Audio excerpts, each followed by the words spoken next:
It's time to start making some plates, and the first plate is going to be for the Z column. As you can tell, it takes quite a while to wind one of these down, and just as well, just a little bit harder to wind it back up. Now, to start making the plates for the top here, obviously you're going to need the dimensions of the Z column, where the bolt holes are, the centre of the column to get your ball screw down, etc. Now this is the way I'm going to do it, this is a little way that I found on YouTube, someone else's channel, and goes by the name of CNC4XR7. And really good way how he done it with a piece of paper. So I'm going to show you that way. So get up here and have a look.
So what do we do with this rubbing?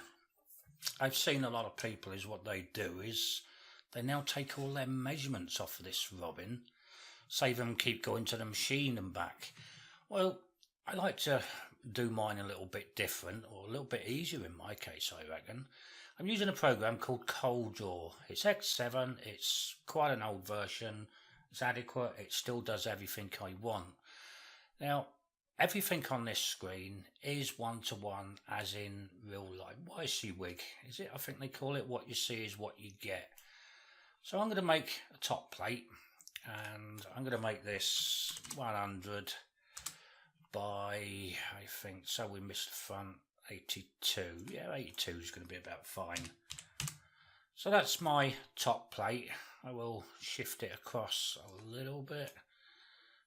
Let's make this about 104.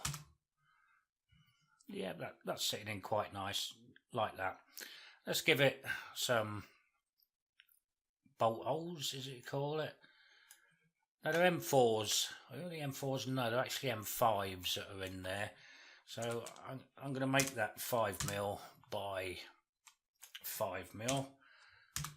That's what the M4s, or M5s, I don't know why I keep saying M4s.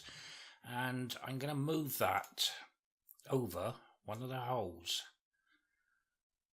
So get that lined up, and we'll do that for the other 3 of them.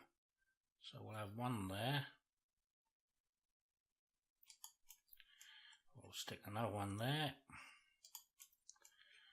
and another one there.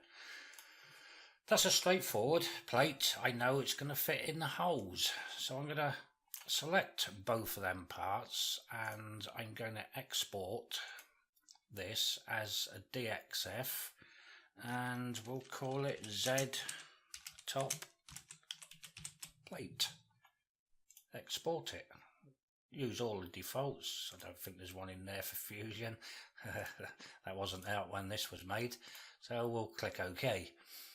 And that's it. Is what we can do now is go across to Fusion 360. Right, Fusion 360. Well, believe it or not, I tried this about a year ago and I couldn't really get on with it. And it seems that, well, everybody else is doing it. There's a lot of videos on YouTube about it. So it was time to just get stuck in and, you know, just get it done basically. Right, so here we are in Fusion. As you can see, I've modelled my Z column. In fact, I'll give you a quick playthrough of how it was built. And it's as simple as that. Now, what I was saying before was, when it's finished, blah, blah, blah. Right, what I was saying before about the holes not lining up between the PM25, the TM25 and the AMAT25. Well, if I go to a top view of this, like so, now they are the holes on my machine. That's all done with that robbing, like I showed you before, to get my holes in the right place.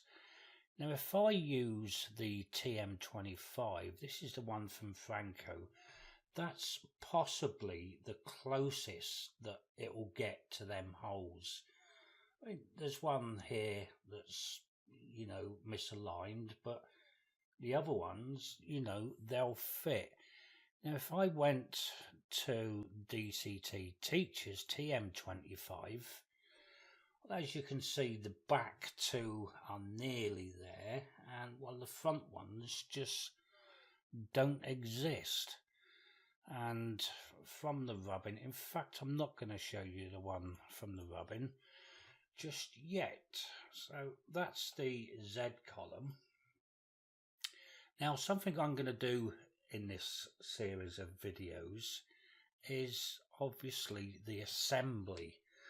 Now this assembly, there will be a link in the description where you can play along at home. You can download the assembly and it will always be the up-to-date assembly that I've got at that time. You know, if I make any modifications in there during the video or even when I'm not videoing, the up-to-date version will always be available from the link that I'll put in the description. Right, so let's go back to designing our Z plate. So let's get our top plate created.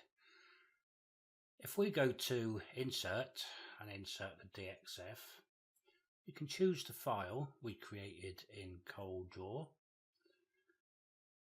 And did I select that? Nope. So just hang on for Fusion to finish its stuff. Click OK, and that's our DXF. It's created our first sketch, which we can now extrude to the 10mm plate that we're using. And that's it. That's the top plate made. Now we can add all the other bits and pieces that we need.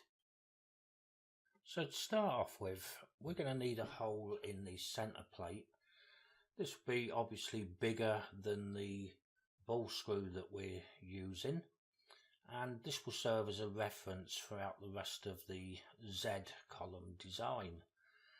I'm using one of these BK12 bearing units. It's quick and easy, get me off and running.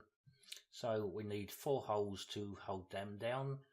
It's going to be straightforward, simple side plates, so we need another 4 holes to hold the side plates, and putting them together, this is the BK12 nut and the 2 side plates.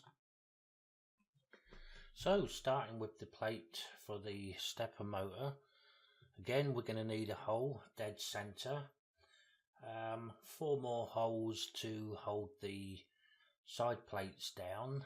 These are going to be recessed so it don't interfere with the stepper motor. A recess for the center of the stepper motor, and then 4 holes just to hold the stepper motor in place. And that's it. That's the Bob basic design for the Z. So that's our Z plates inserted into our master assembly on the column.